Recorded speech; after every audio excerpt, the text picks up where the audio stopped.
You thought that I'd only be working on 2 projects at once? I mean, that's already a great deal. You think that I'd honestly stay on top of a reasonable workload? Okay, you obviously don't know me, and you have a lot to learn about this YouTube channel.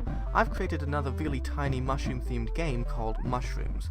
Now, it is so small that it barely even deserves a video. I just can't think of what else to make a video on at the moment. The point of this game is that you play as a little mushroom, a really tiny, like 2-pixel mushroom or something real small. You have to bounce on a house to damage it. Unfortunately, just jumping on the roof doesn't do much damage, so that's why I've also added some unlockable guns. All you have to do in order to win is deal enough damage to the house to fully destroy it, and that's kind of it. It's really easy and there's no real adversity. No adversity does seem to be kind of a running theme lately, so let's see how long that goes on for. I mean, I'm already kind of tired of that shtick, so probably the next thing I make is gonna have some more action-packed gameplay. But anyway, yeah, that's something. The reason that I made this game was actually just because I happened to want to recreate an old pixel art piece that I did like a year ago.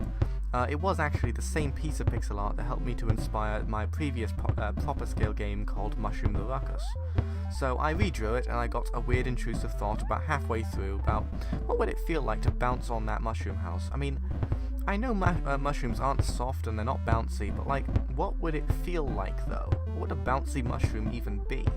So naturally, I spent a moment to imagine exactly how it would feel, and I realized, oh hey, I should make that into a little game, because if Alex Carpenter can make tiny games alongside his other projects, so can I.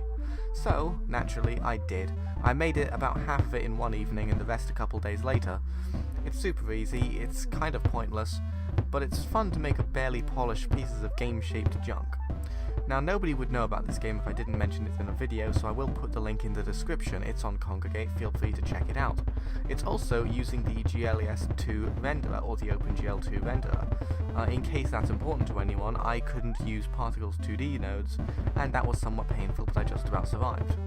Honestly, and I hate to be critical of the engine like this because it is great, but the fact that the OpenGL2 renderer doesn't support particle nodes is kinda serious.